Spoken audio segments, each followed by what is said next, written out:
here we go.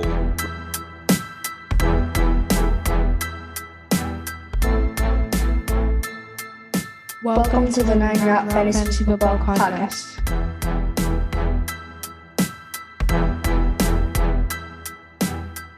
All right, everybody, welcome back into the 9 Route. It is Pat and Scott. We're heading into week 9.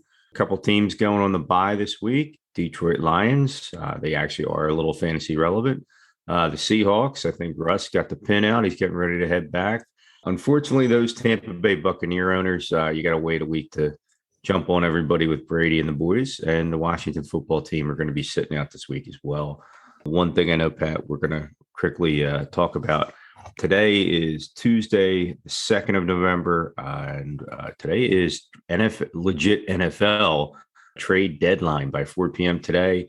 Already saw a few moves in the last day or two. I saw Melvin Ingram went today from Pittsburgh to Kansas City. That probably helped their defense a little bit. We know they need all the help they can get. And again, I know there's some other names out there you've been following as well, right? Yeah, Von Miller, the big trade to the Rams. That to me, that's the biggest one. It looks like the Rams are really, they went out and got Stafford in the offseason. I think they realized that was a good trade, that made their team a serious contender this year, and they just wanted to add another piece. Now you're going to have Aaron Donald and Von Miller on the same defensive line. That's going to be sick and scary. But that's a great trade for the Rams. I mean, we're talking a little bit of real football here and not fantasy football, but I think the Rams, they were already sort of my favorite to win the Super Bowl this year. And they're just sort of making that case a little bit more compelling. Yeah, they are. I mean, once they got Stafford, everybody knew they were all in on the offensive side. And then it's kind of funny too. So Deshaun Jackson's trying to get a trade to get out of there. And it's like, well, how bad is it? A and B, don't you just want to hang around for the ring? And now you see, they just made that move to get Miller and just kind of push everything over the edge. I mean, it's really just going to be probably either them or Tampa Bay at the end. Yeah, I don't see anybody else really having a chance. Yeah, agreed. I mean, in the NFC, there's a couple of good teams, obviously Arizona, Green Bay, but when it comes down to it, I think that the Rams are the class of the NFC this year, and barring something catastrophic, they're going to probably represent the NFC in the Super Bowl this year.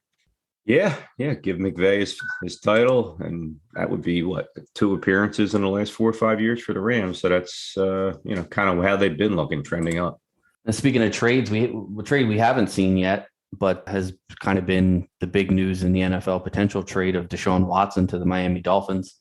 I know that you and I talked about that a little bit before we started recording, but I mean, that could be a huge trade. I don't think even if the Dolphins get Watson, that they're necessarily a contender this year, but that is something moving forward for them that could be a major piece to them rebuilding and becoming a playoff caliber team again.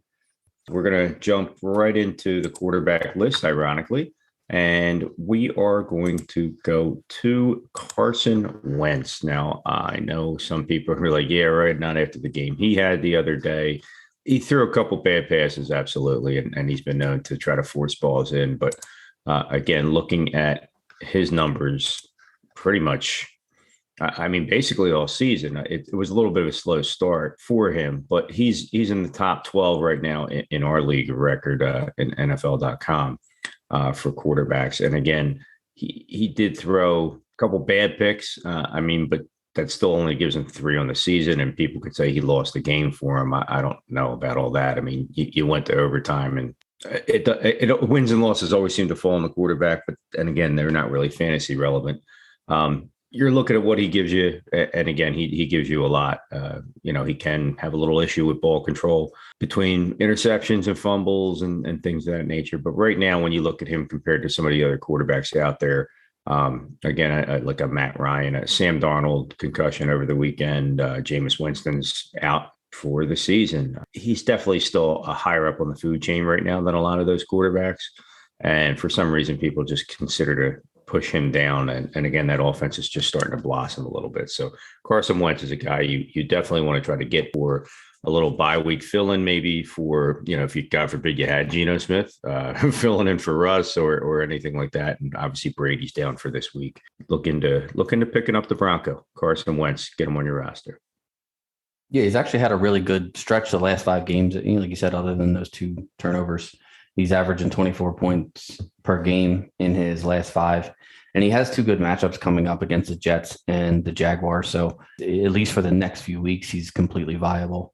Another guy that you might want to think about picking up, he hasn't really shown his fantasy ability yet, but Justin Fields from the Chicago Bears had a really good game. He's only roughly 22% owned. He finally looked comfortable running the offense. I did watch a good portion of that game. And he looked like he had a little bit better grasp of the offense. I think each week that he plays, he's going to get a little bit more comfortable. He's still, a little bit off target on some of his passes. Really doesn't have a great connection with Allen Robinson as of yet. But we finally saw what he was able to do with his legs. He ran for over 100 yards and a touchdown this week. And anybody who saw the go-ahead touchdown that he ran where he scrambled to the right and shed a tackler and then kind of cut back the other way and went to the left and then kind of up the middle. Like he looked like he was getting comfortable out there on the football field. And I think that, he may be not a guy that you're going to pick up and start right away, but once he gets a little bit more confident and comfortable reading defenses, if he continues to use his legs for that rushing baseline that we love for our fantasy guys, our Josh Allens and Jalen Hurts and Lamar Jackson, stuff like that, he's got the athletic ability to be one of those guys with his legs. It's just a matter of, can he develop his defensive reading skills and develop that arm talent to really take him to the next level. But I think he's a guy that you can take a shot on if you've got a empty roster spot. If you are streaming quarterbacks, he does have a couple of decent matchups coming up that I think you could throw him in there and like I said, get those rushing yards and hope that he, just throws a few more on target passes to his wide receivers. One other guy that you kind of mentioned that we're going to talk about for a second here, along similar lines as, Justin Fields with the legs, is Taysom Hill for the New Orleans Saints. Jameis Winston, like you mentioned earlier, tore his ACL. He's going to be out for the year. Taysom Hill was out this week. He was inactive due to a concussion that he sustained back in week 5 that he's still recovering from. Sean Payton said on Sunday after the game that Hill was progressing well through his concussion protocol and that he does feel like at least may be available to start this week. And I think that if he does, again, just like Fields, Taysom Hill he's not Drew Brees. He's not going to, light you up with his arm, but he does give you that rushing upside. Had quite a few rushing touchdowns last year, was in a preseason battle with Jameis Winston for the starting job in New Orleans. So it's not like he was put behind the starter like he was last year with Drew Brees. He's a guy who was competing for the job and from what it sounds like just lost out on it. So I really don't think it's going to be much of a downgrade to the passing offense. I mean, the Saints weren't really great passing the ball anyway.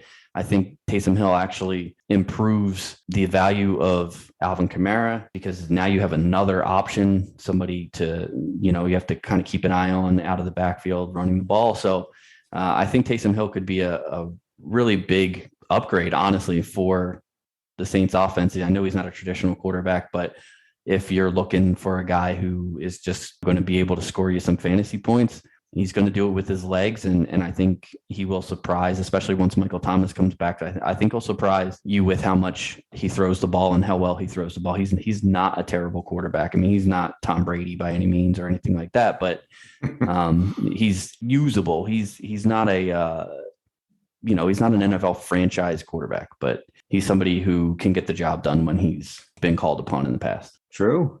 Yeah.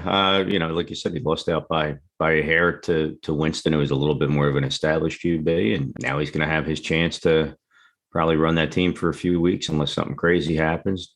Cam's floating around in the ether. Could always pick him up possibly, but I don't know where the Saints feel like they're at. So yeah, Taysom Hill is definitely a pickup. And he gives you that dual threat ability to run with the football and be multifaceted in that offense.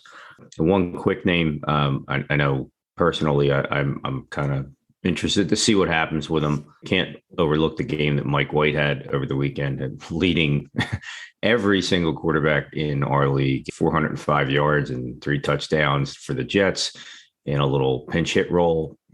Looked a little bit into that, and I saw where he had 2 turnovers. One of them led to a score, one didn't. So if he had kept it clean, it would have been great. Even more of a convincing win, and at the same time, got knocked out of the game for a couple of plays, came right back in.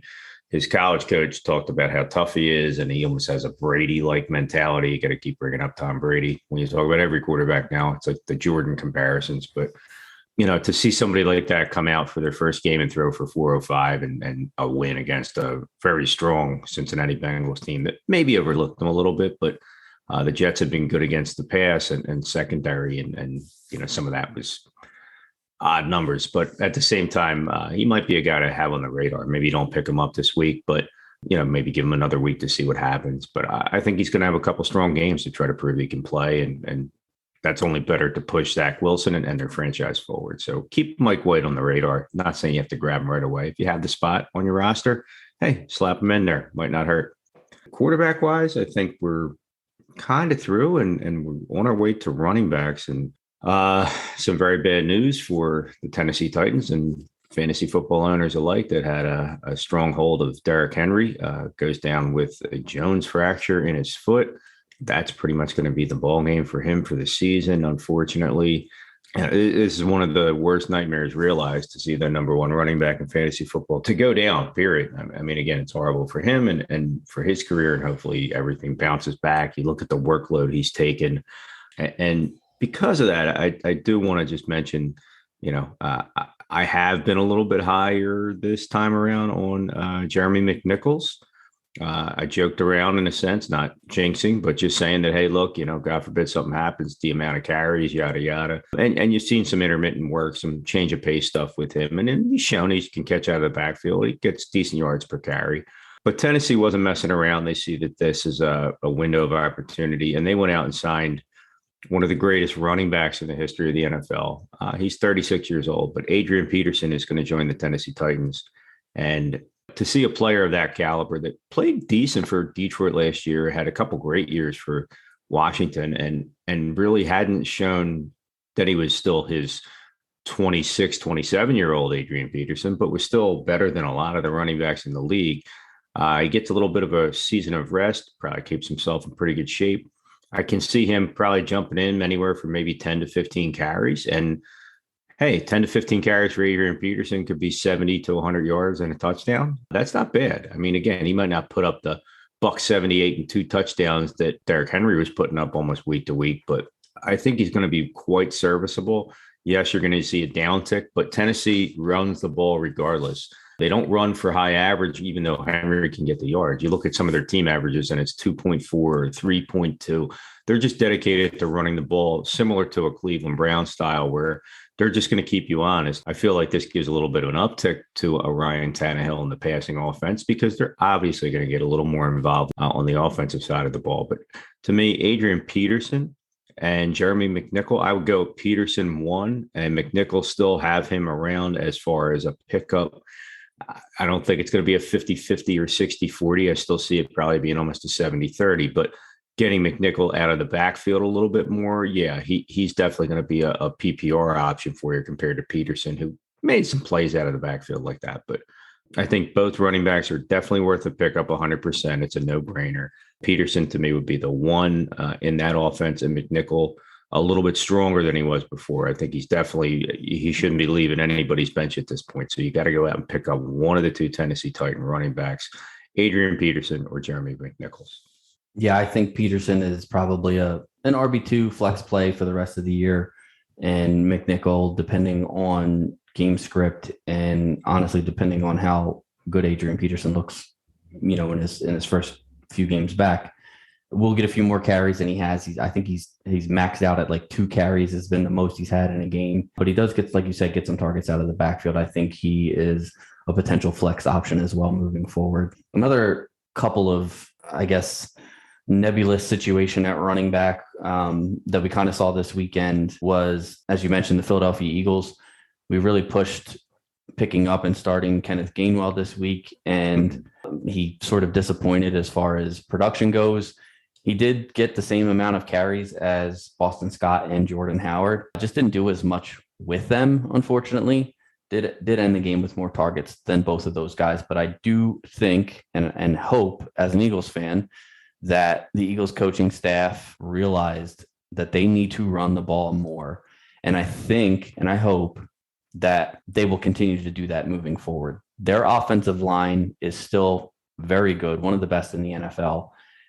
And unfortunately, Jalen Hurts, what we kind of talked about in the preseason with Jalen Hurts was his inaccuracy, his happy feet in the pocket, and how he wants to run the ball a little bit more quickly than your standard pocket passer. And I think a way to settle him down, a way to keep the defense from sending so much pressure on passing downs is to run the ball more often. And we saw Boston Scott and Jordan Howard both get carries in the Eagles win this week versus Detroit. Scott, Howard, and Gainwell basically split the carries evenly, pretty much 3 ways. And like I said, Gainwell didn't really have he had the worst fantasy game of the 3. To me, the ranking for picking these players up, these running backs off of the Eagles, would be Gainwell 1, because I still think he's going to be their number 1 guy. I think that Boston Scott is going to get a lot of the early down work and can catch balls out of the backfield.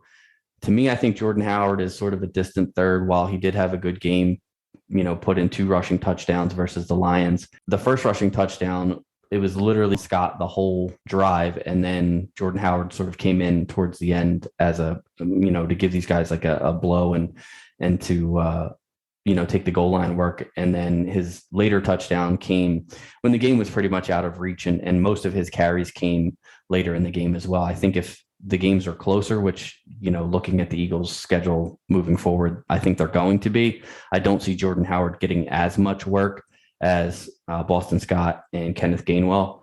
But Kenneth Gainwell obviously is already owned in a lot of leagues because of the Sanders injury. People probably picked him up last week. He's available in about 32% of leagues. But Boston Scott and Jordan Howard are both less than 1% owned.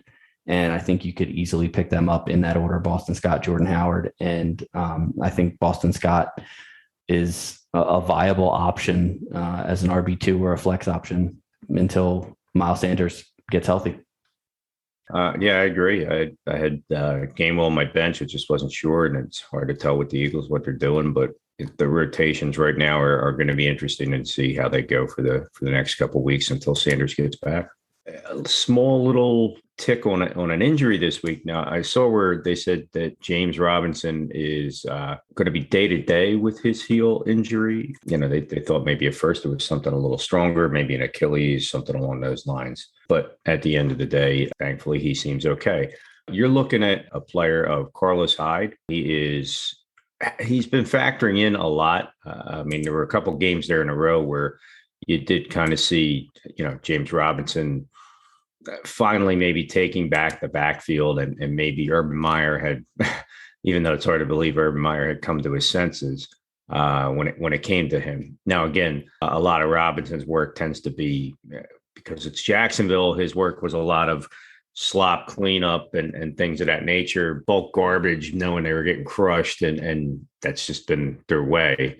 We had 3 weeks in a row there from weeks 3 to week 5 where he had over 20 points a game. But you look back at the beginning of the year and everybody couldn't figure out what was going on. And he was almost sharing carries. I think Hyde beat him in touches and carries the one game.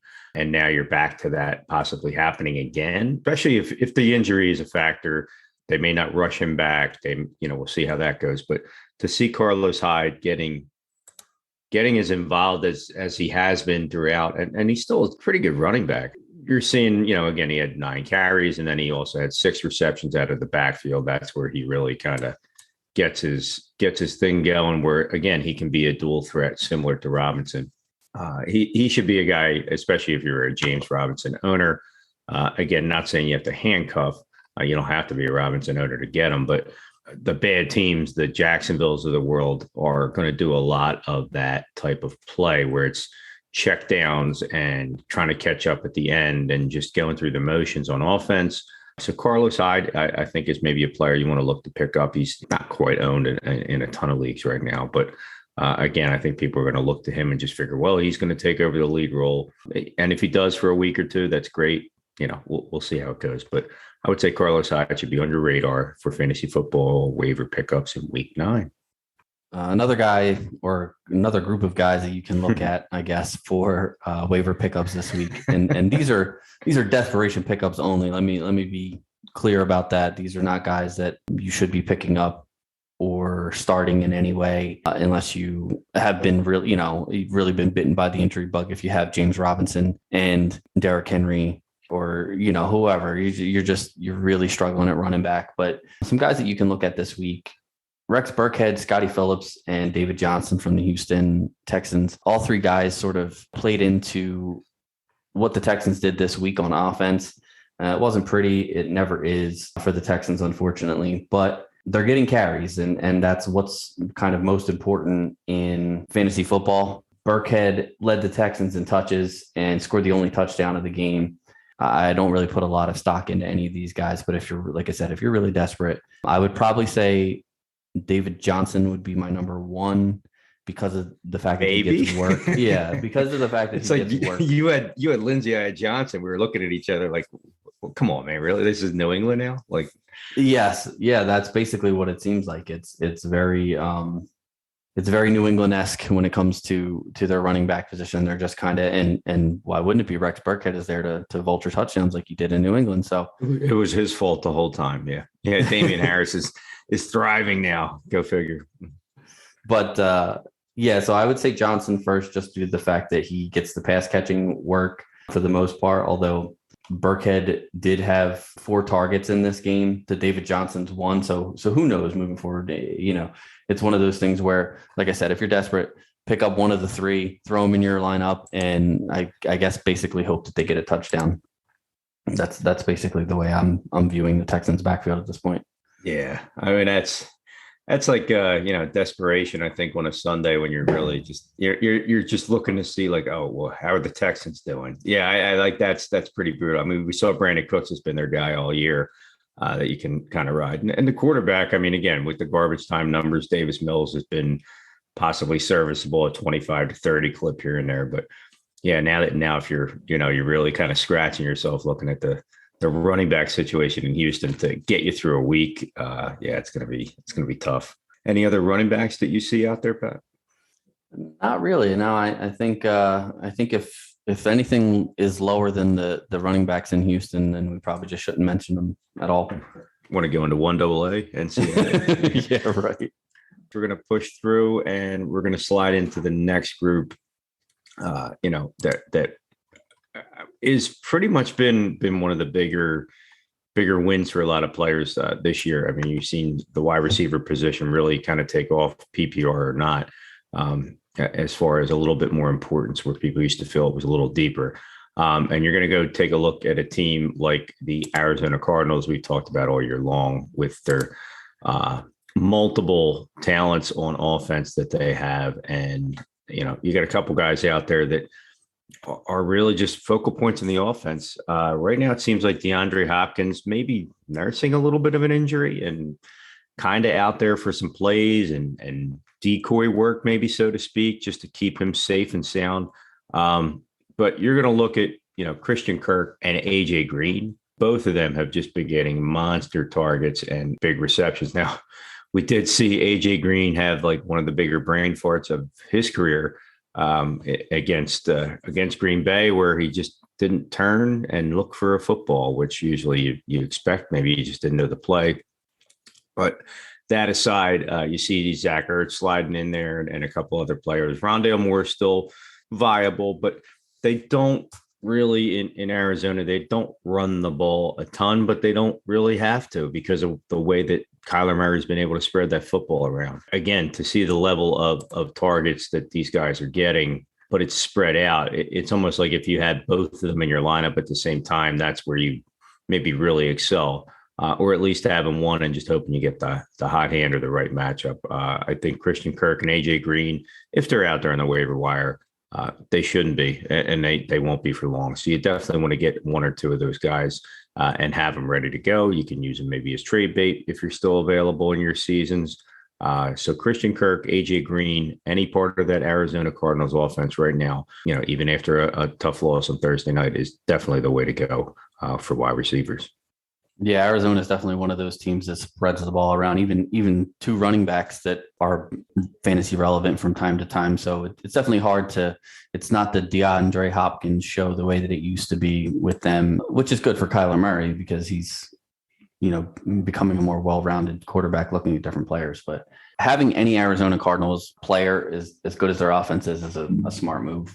Another guy who looked to really step up coming back from his injury this week was Devontae Parker for the Miami Dolphins. In the 5 games that Parker has played this year, he's averaging 8.6 targets a game, which is top 15 in the league. He was only 1 target behind Waddle this week versus the Bills. And he actually led the team in receptions with 8 and yards with 85. I think that Miami's defense being as poor as it is it's going to force them to continue to attempt a bunch of passes. Right now, they're attempting almost 40 passes a game, which is 4th highest in the NFL.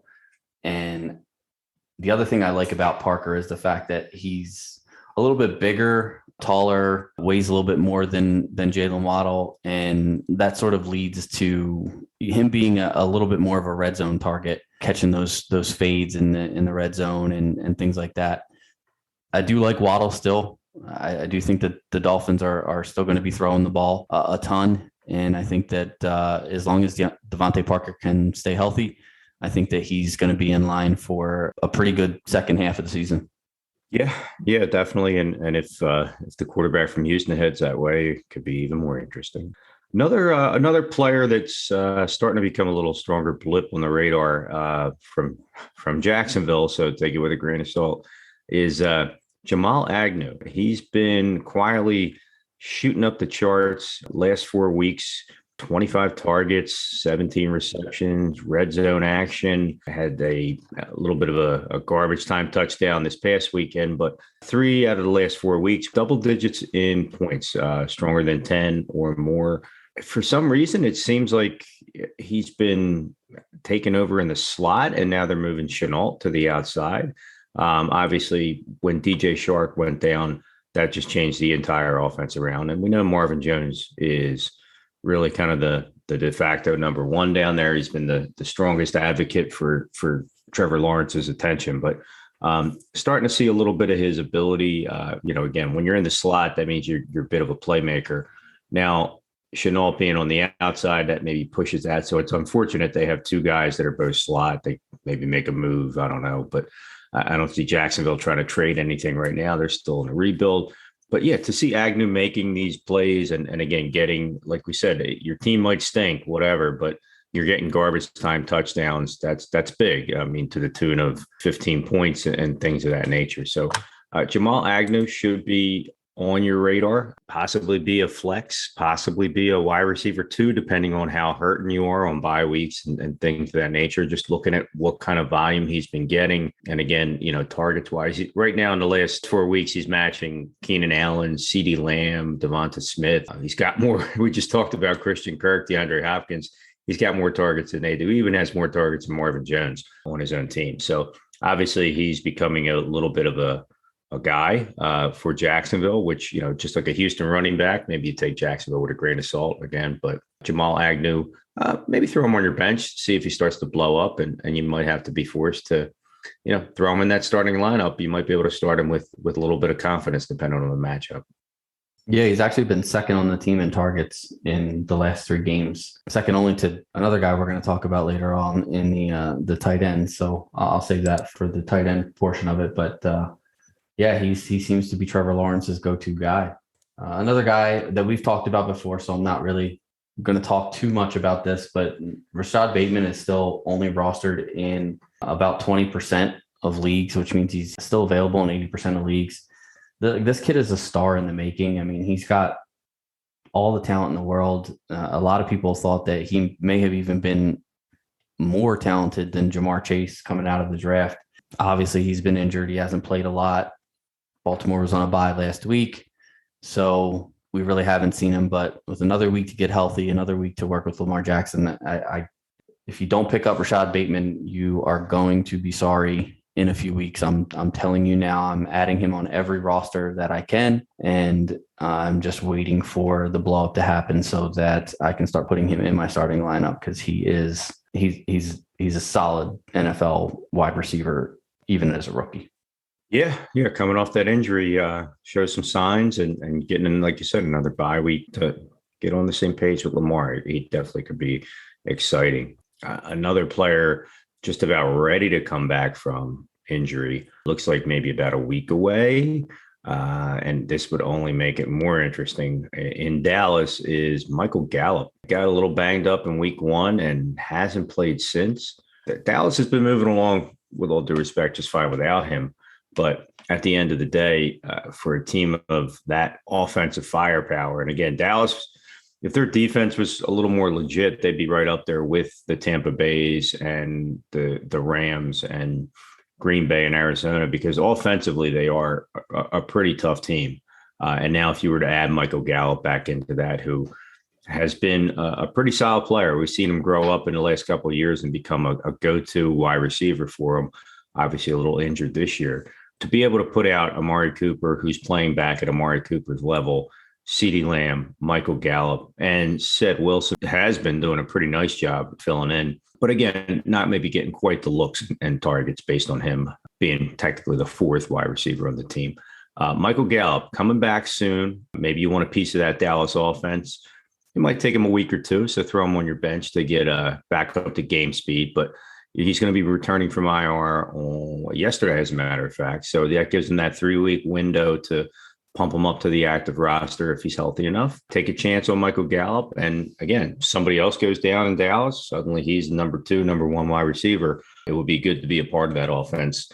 We had another sort of situation that we didn't really talk about at the beginning of the podcast, because I kind of knew we were going to get into this when we got to our wide receiver waiver wire pickups. But big story in the NFL this week was Calvin Ridley. He missed the second game for personal reasons. We found out what those personal reasons were. He basically tweeted out that he needs to step away from football for a little while and work on his mental health, which I commend him for doing so. It takes a lot of courage to be a superstar in the NFL and to say, hey, I know that I need to back off and take a minute for myself. It's hard for anybody to do, but it's especially hard for a guy like that when you have so many eyes on you. So I do commend him for doing that. Unfortunately for fantasy owners of Calvin Ridley, it kind of leaves us holding the bag and not really knowing, what to do moving forward here. If you're in a standard redraft, non-keeper, non-dynasty league, I don't want to say he's droppable. I mean, I guess you could put him on the IR and just leave him there if you have an IR spot, but it doesn't look like he's going to be back anytime soon. Probably not this year. With that being said, a couple of guys that you can look at picking up and plugging into your wide receiver spots moving forward is Russell Gage and Tajay Sharp. Both guys are later round draft picks. I want to say Gage was a 6th round and Sharp was a 5th round pick. Not really, guys who were drafted to sort of lead a receiving core. But both of those guys have shown in the past that they have had flashes of playmaking ability. And I think that right now Atlanta needs playmakers. And I think that Sharp and Russell Gage, or I should say Sharp and Russell Gage, could step into that number 1 role and really make a name for themselves. And this is the type of opportunity that guys in the NFL look for to, potentially move them forward towards a new contract, a bigger contract, making some real money. Because I know neither of those guys are super high paid wide receivers in the NFL. This past week, Gage was still hurt. He played, but didn't get any targets. You could definitely see watching the game that he didn't look like he was at full speed. But Tajay Sharp tied for the team lead with 6 targets, led the team in receptions and yardage with 5 catches for 58 yards. And it wasn't a great showing for Atlanta. They played a pretty tough defense in Carolina. Obviously, being short Ridley and a hobbled Gage didn't help. I don't see Atlanta's offense being great moving forward, obviously, without Ridley, with Kyle Pitts finally, starting to figure out the NFL. I think he's going to be a huge target. I think, honestly, the biggest benefactor from Ridley leaving is going to be Kyle Pitts, but you're definitely going to see a lot more Cordero Patterson. He's already seen an uptick in snaps, targets, carries, and I think this may even make Mike Davis more relevant again, just due to the fact that they're now down a significant skill player. So I think you could pick up Gage and Sharp. I think the bigger bump comes from the guys that you're probably already rostering. But if you're hurting at wide receiver and you're looking to take a shot, both of these guys are very low owned in most leagues. Russell Gage is only about 14.5% owned, and Tajay Sharp is owned in less than 1% of the league. So you can go out and grab these guys, see if they turn into anything.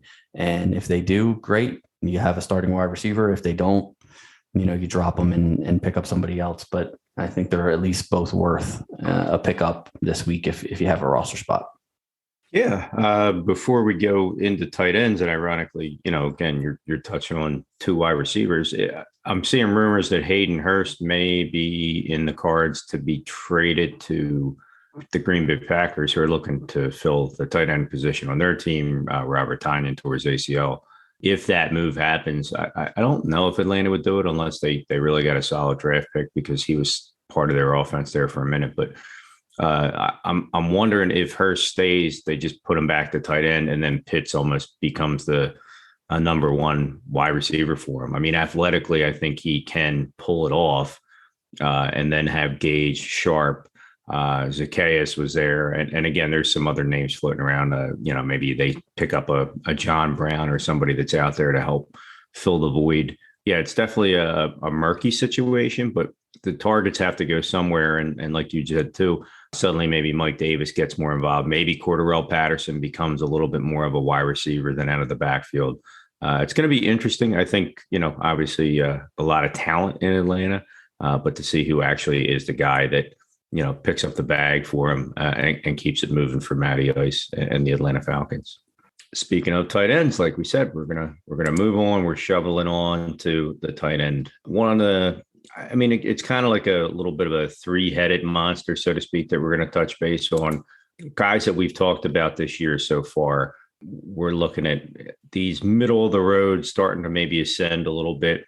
Tight ends, at least for two of them. Talking about Tyler Conklin from the Minnesota Vikings. We're also going to talk about Pat Freiermuth.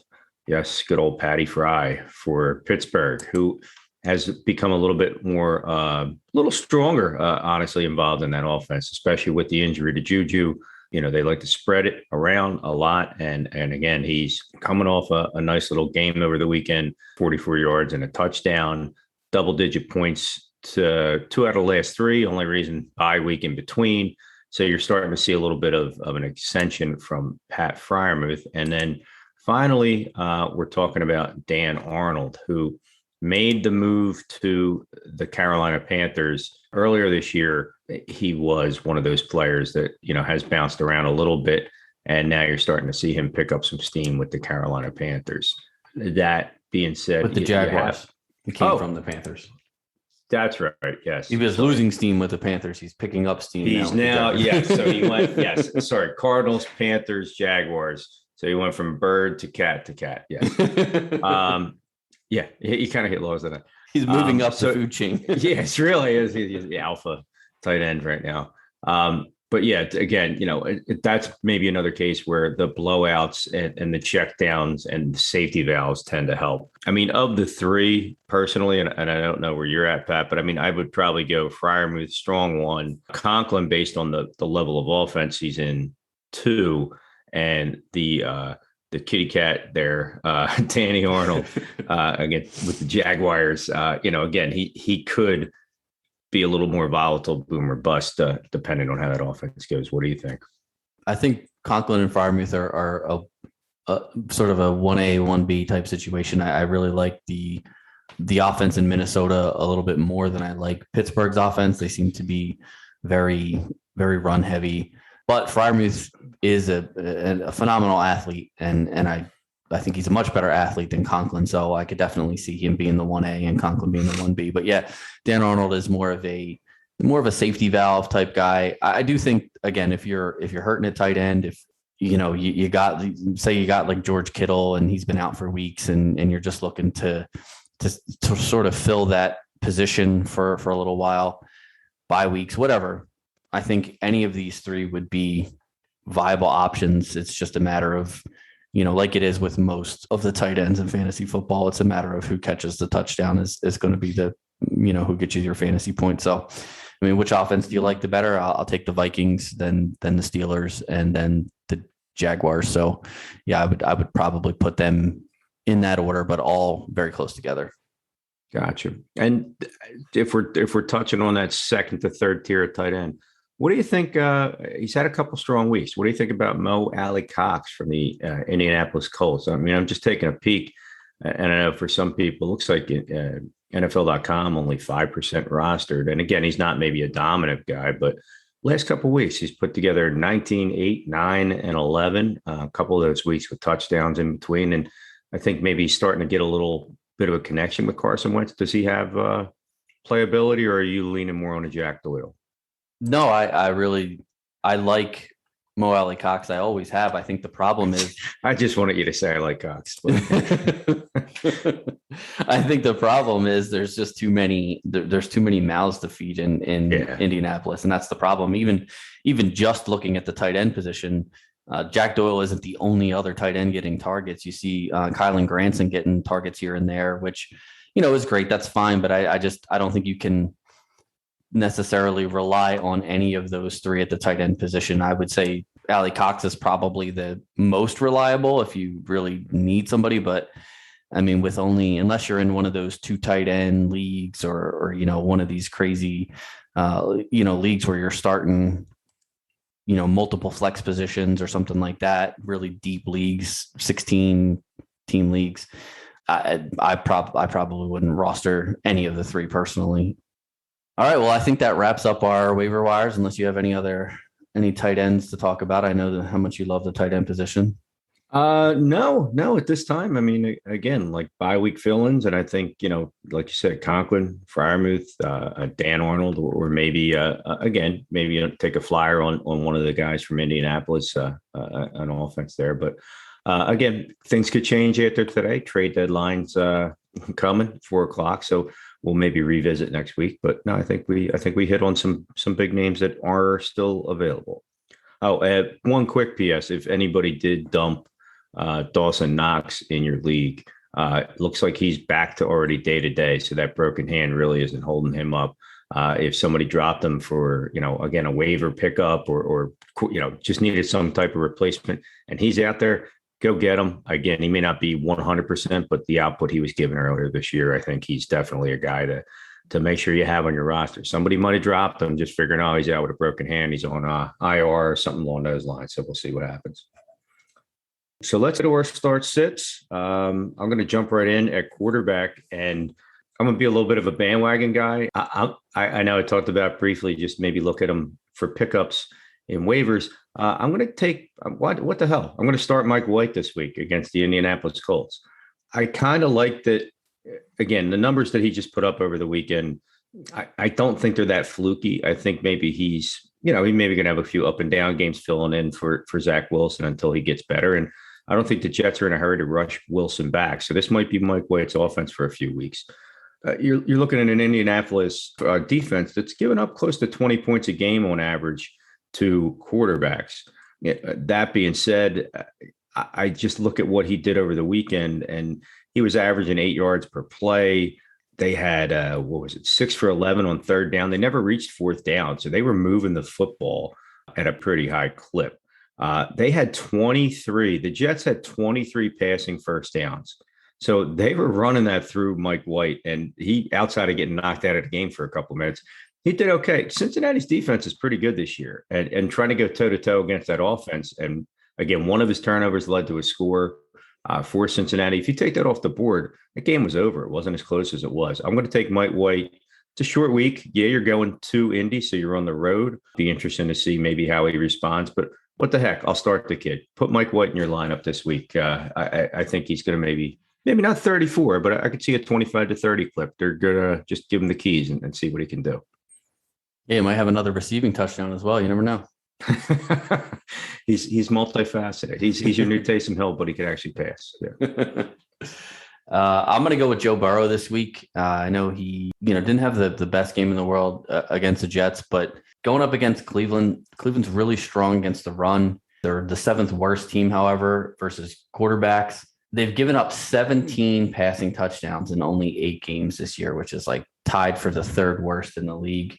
Burrow is actually the only quarterback in the league with 2+ passing touchdowns in every game that he's played so far this year. So the combination of the Browns giving up passing touchdowns, being tough against the run, and Burrow being so touchdown proficient in the offense just for me leads to a big game for Burrow, a couple passing touchdowns, and his connection obviously with Jamar Chase is otherworldly. So pair them two together in a game where, Cincinnati's that's a huge rivalry. It's probably one of the biggest in the NFL. I think Burrow is going to show up and play the way he played against Pittsburgh and turn in a good performance against Cleveland. All right. So you're going to start Burrow, and I'm going to sit for this week. I know we talked about him as a pickup, and again, maybe some people feel it was the coming out game. But I'm going to sit Justin Fields this week against the Pittsburgh Steelers. Again, they're 10th best against the quarterback. And if you really look at what they've done, obviously, I know Justin Fields having I guess you could say the ability to be dual threat, to be maybe an efficient passer, and then as well as with his legs, make plays happen, like you said, getting a go-ahead score. You got TJ Watt on the other side of the ball. And again, you look at a lot of defenses that look to spy and neutralize the other team's playmaker. Not that there's many traditional pocket passers, but I could see that being a major factor, just having him in his face all day. He's getting paid to do that kind of thing, just be the disruptor. And again, if that's the case, they may have to lean a little bit on a heavier pass protection. To me, I feel like TJ Watt's going to eat him up. I could be wrong, but I would sit Justin Fields this week against Pittsburgh. I'm sure you could find a better option against maybe a weaker defense out there, like we just touched on with White and Burrow. Yeah, and I think that's going to be a super low scoring game as well. So I like that call. I'm going to sit, unfortunately, I'm going to sit Jalen Hurts this week against the Chargers. Yeah. It's unfortunate because I have Hurts in so many leagues, but the Chargers have put a blueprint out there on how to beat them, which is run the ball against that small defense. The Chargers have only allowed 9 passing touchdowns in 7 games so far this year. They're 3rd best in pass yards allowed per game, but they're 31st in rushing yards allowed per game. I think Philadelphia realized that they can run the ball this week against Detroit, and I think and hope that they're going to follow that same formula against the Chargers this week. The only way that this game, I think it's kind of turned around for Philadelphia, is if somehow the Chargers get out to a really big lead early and that forces Philly to pass the ball, in which case I still don't love Hurts because of how good the Chargers passing defense is. But I think if Philly's smart and if they want to win this game, I think they ran the ball 40 something times against the Lions on Sunday. They're going to need to probably put in another 30 plus rushing attempt performance in order to beat the Chargers. So I'm going to sit Jalen Hurts this week. And I'm going to jump right into my starts because it kind of ties right in. And I'm going to actually start Boston Scott against those Chargers. I think, again, everything I just said, they're going to have to run the ball. I think Gainwell has a good game. I think Boston Scott has a good game. And I could even see Jordan Howard getting involved if they're planning on running the ball, 40 plus times again. I could see Howard getting involved, but I really like Boston Scott this week to help carry the Eagles to what could be an upset. Honestly, I think they have the ability to do that. Yeah. Part of that being, and again, I'll get to that on the defensive side of the ball where, Justin Herbert's looked a little more mortal sophomore season. So we'll see how that goes. But yeah, Boston Scott, I think solid. I'm going to go this week, and again, speaking of hot hands and things, Devontae Booker. A lot of people wave the white flag on the Giants after all the injuries, and I mean, look, if you look at what the guy's done over the last couple of weeks, 20, 10, 14, 17, he's getting high. I mean, he's doing almost their entire offense at times when it comes to the Saquon Barkley role. Now, he's not Saquon Barkley, but he was always a decent running back. He showed flashes with the Denver Broncos and seemed like because they just kind of went with the committee approach, he never quite got his own backfield and was in Vegas for a minute. That didn't quite go. But now he's really just being handed the ball. You look at last night, he had 60 receiving, 60 or 65 receiving, 60 rushing. He's able to balance it out, and he's doing a lot of it without truly getting touchdowns. I mean, over the course of the last 4 weeks, he had the big game against Dallas, if you want to call it that. He had 2 touchdowns. He had 1 last week, but a lot of this is happening just on the ground and a lot of PPR with receptions. I like Devontae Booker against the Las Vegas Raiders. A little revenge game for him too, with the heavy usage. Again, he's coming into his own, and again, he's averaging. He's basically over 60 points in his last 4 games. So you can break that down to almost a 15 per game clip. I like Devontae Booker this week against the Raiders. All right, why don't you jump right into your sit as well, that way we don't get anything.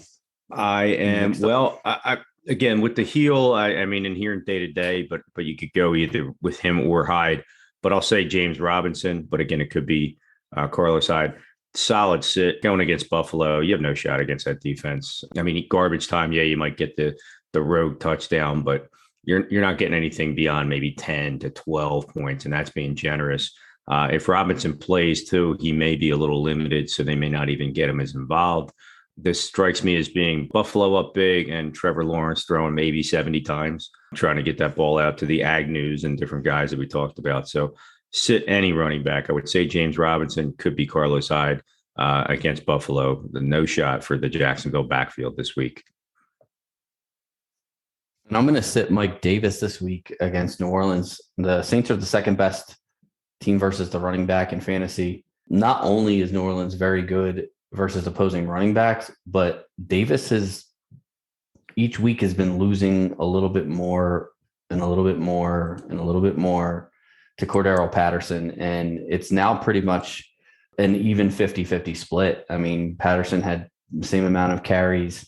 I think he had the same amount of catches this week, and neither of those guys did particularly well. Patterson had the touchdown, but Davis just hasn't really produced for fantasy. And also now with Winston out of the game and probably Taysom Hill in for the Saints, I think that's going to sort of lend that Saints offense to run the ball more, which eats up more clock, which slows the game down, which gives teams less plays.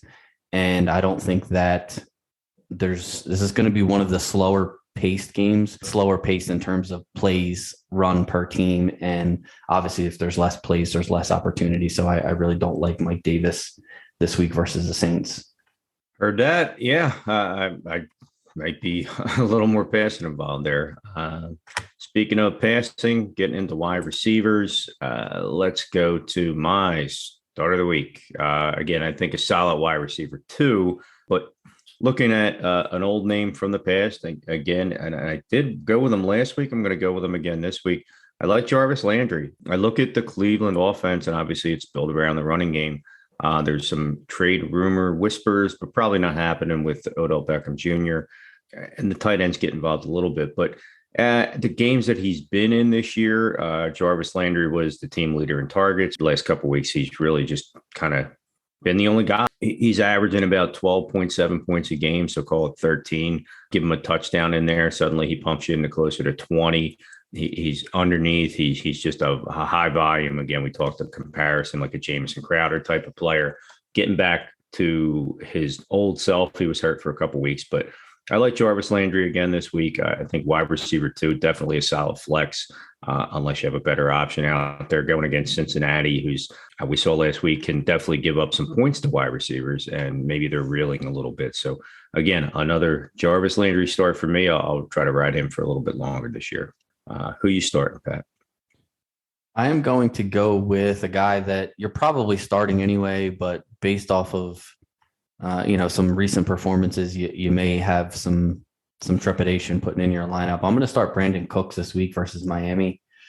Miami is the second worst team to the wide receiver position. They allow almost 40 pass attempts per game, which is the fifth most in the league, and 2+ touchdowns per game, which is the third worst in the league. Looks like there's a possibility that Tyrod Taylor could be coming back this week, that Tyrod Taylor is, that much better than Davis Mills. But I do think that when Taylor gets back, that is a little bit of an upgrade for Cooks.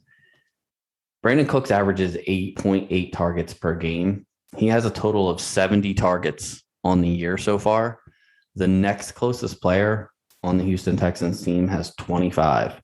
I was amazed when I saw that, when I was looking up stats for this start sit. I was like, wow, he literally has 45 more targets than the next closest player on his own team. So yeah, I think you can start Brandon Cooks with confidence in a game where I actually think the Texans have a shot at winning this game. And in order to do so, they're going to need to pass the ball, and Miami doesn't stop to pass very well. So I think you could start Cooks, and I think he's actually going to be in store for not just a decent game, but a very big game this week. Yeah, no, absolutely. He's their whole offense right now. Going to look to my sit. We just touched base a little bit with the Chargers and Hurts sticking around that game. Going to sit Keenan Allen this week. I know some people are thinking, what? How are you going to do that? Well, Philadelphia's number 3 against wide receivers. Mike Williams, he had a little hiccup with an injury, and he hasn't seemed like he's been quite the same Mike Williams that started the year off, and everybody was finally figuring he broke out. Keenan Allen's been one of the top wide receivers for the last few years. He's one of the top in targets. He's the guy that you're going to want to shut down on that offense. He's the guy that Darius Slay is going to cover in that offense. And I see him being just totally blanketed. Again, he's not a speed guy. He's an underneath guy. So I could see Slay locking in and just being all over Keenan Allen, trying to throw off any rhythm that Justin Herbert has. Eckler is probably going to be the better play out of that backfield, matching up. And I even see maybe a Jared Cook against the Eagles linebackers who, again, they cannot stop the tight end. So that might be a way to go. Sitting Keenan Allen this week because he really hasn't been killing it this year. But again, if you put him in as a wide receiver 2 or a flex, I think he has the potential to be single digits this week against Darius Slay and the Philadelphia Eagles. It's bold. I like it. I am going to sit Marvin Jones Jr. versus Buffalo. You talked a little bit earlier about Robinson and or Hyde. Buffalo is just, across the board, it's just the best defense in the league. They put you in a position where they score a ton of points, and then now you have to throw the ball, but their pass defense is so good and their pass rush is so good that they just end up getting sacks and turnovers. And it's just one of this conundrums that you want to try to run the ball against them to keep the ball out of the offense's hand, but you just can't. Like, they score too much. So I know that Buffalo has only given up 5 passing touchdowns in 7 games, which is by far the best in the league, and just under 1,300 passing yards, which is also best in the league by over 100 yards. So I don't really see, like you said, I don't really see Jacksonville offense moving the ball much, period. Obviously not on the ground or through the air. So I would bench any of my Jacksonville Jaguars that I had this week against Buffalo. Absolutely. Moving on to tight end. I'm starting Kyle Pitts. I don't, we touched on it earlier, just talking about Gage, Sharp, some of these names that are out there, and they don't do a lot for me. They don't do a lot for anybody. Again, you're going to go up against the New Orleans Saints this week. I get it. It's going to be the thing with me. It's going to be a division game, so it's going to have a little more weight to it right now. And seeing how Kyle Pitts can be and has been used in that offense, I think the Calvin Ridley thing kind of snuck up on them this past weekend, where they weren't maybe expecting things to be that way. And again, it's a little bit of a kick in the gut to the locker room, not in a sense, not in a bad way, but where they want to be there for their teammate, and it puts a lot on their minds as players and things like that. But again, going into this game, I think Kyle Pitts is probably going to get like 15 targets, which, even if he catches half of them, granted, New Orleans is probably going to look to key on him, but I wouldn't be surprised to see Kyle Pitts have a top 5, top 6 fantasy week for tight end. Again, he may not get a lot of his usage at the tight end position. They may move him around the field. But definitely, to me, I think it's just Kyle Pitts, just based on the volume and a tough division matchup against New Orleans. But I see him maybe being a little bit of a top fiver based on that volume this week. How about you, Pat? So I'm going to go back to, I know I hate touching on these same games over and over again. And I especially hate touching on Eagles games over and over again because I feel like they're homer picks. But I did say to sit Jalen Hurts. So, it's not a complete homer. I'm not saying the Eagles are going to go out there and kill the Chargers this week. But I do like Dallas Goedert this week. I think that since Ertz was traded, obviously it's only been one game, but Goddard had 7 of the 16 targets that went around for the team. That's, basically almost 50% of all of the targets. Again, I think the formula for the Eagles is obviously to run the ball. They are going to have to pass the ball, from time to time, third down, long situations where they get themselves in trouble with penalties, which we know they always do. So they are going to have to throw the ball.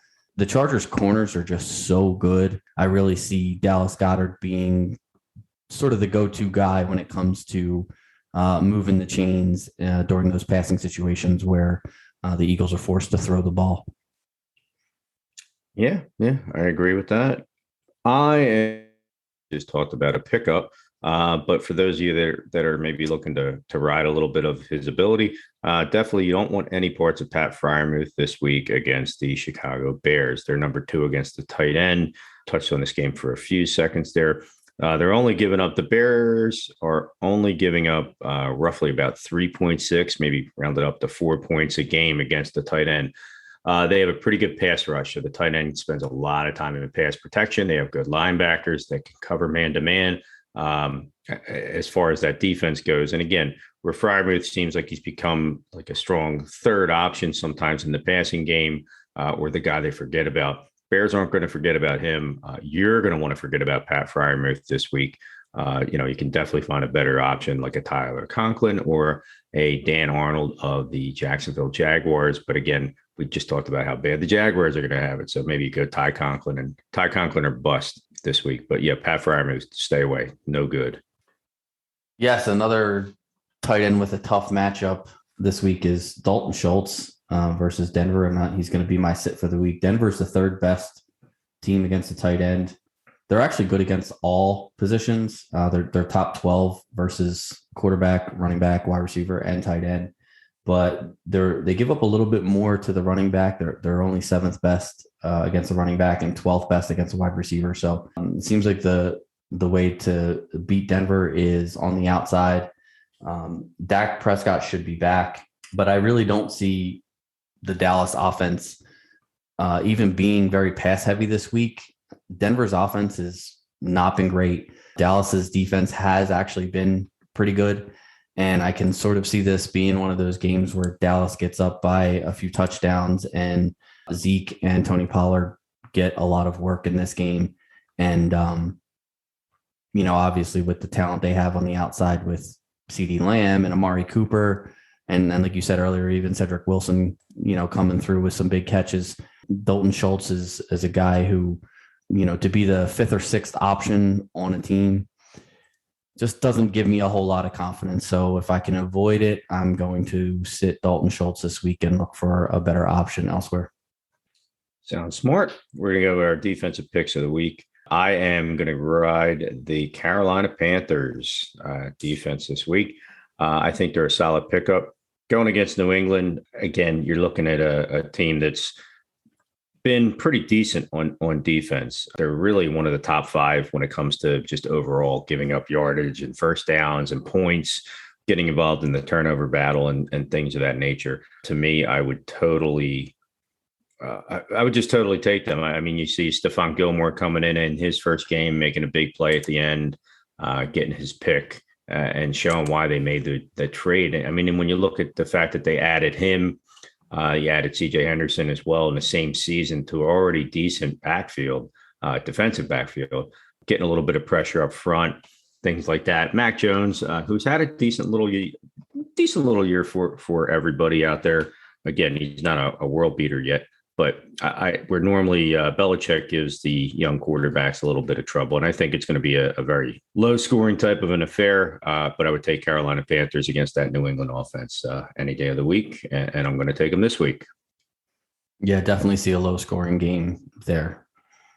I am going to stay in the same division for my defensive start of the week, and I am going to take the New Orleans Saints versus Atlanta. We talked about this game already a little bit with the Mike Davis and the Kyle Pitts and all that, but just to throw some quick defensive stats out there, Atlanta is the 7th worst team giving up points to the DST in fantasy football. They obviously just lost Ridley for what seems like it's going to be at least the rest of the season. The Saints are the 4th best defense versus the running back and tight end positions, which just so happens to be Atlanta's 2 strongest spots. So it's strength on strength. It's possible that Atlanta could, surprise us and put some points on the board against the Saints, but I don't see that happening. The Saints obviously just did a really good job against Tom Brady and the Bucs this past week, winning that game on the back of their defense. And I think that moving forward for the rest of the season, honestly, I think the Saints are going to have to lean on that defense. So I'm going to start them this week. Easy start against the Atlanta Falcons. Yes, sir. And as far as who to stay away from defensively, I really think that this is going to be the first week where you start to maybe temper expectations with the Denver Broncos. Von Miller, we touched on, was just sent to the Los Angeles Rams. He's been the cornerstone of that defense for quite a long time. And for that vacuum to enter the locker room defensively, specifically for the Denver Broncos, is one huge shoe to fill, which, I don't see that anybody maybe stepping right up to be the guy that Von Miller was for the Denver Broncos. You're going against the Dallas Cowboys in Dallas this week. That's a pretty big kick in the pants. And just looking back where, they've had a lot of success this year, they've played the Giants, the Jaguars, the Jets, Baltimore, Pittsburgh, the Raiders, and Cleveland. And then they just played Washington this past week. This is one of the real high-powered offenses that they're really going to get involved with. Again, you look back at some of these teams that have had decent offenses, Baltimore, Pittsburgh, even Vegas, and they've been pretty low scoring. Cleveland, we watched that Thursday night game. I think Dallas is going to shred them all over the field and just really take it to them. They're going to be looking for some leadership. Maybe somebody steps up, makes a play or two for them. But sit Denver this week. That's going to be a very tough road in Dallas against that offense. Yeah, I actually had Denver as my sit as well this week. And then when you sent me yours and saw that we had the same one, I switched over. So I really like the Broncos this week as well.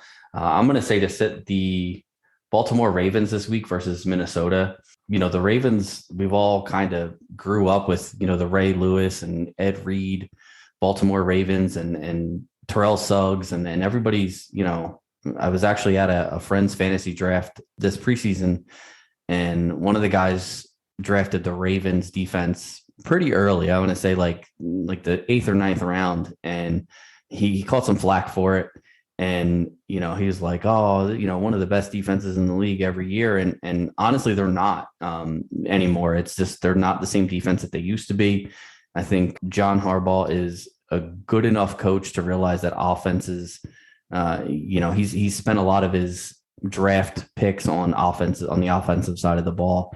And, defense is sort of, it's so hard to play defense in the NFL now anyway, but, I think Baltimore is one of those teams that is looking to outscore you now, not necessarily looking to stop you. So Minnesota is the 6th best against the defense special teams in fantasy. They're tied for the 2nd fewest turnovers in the league.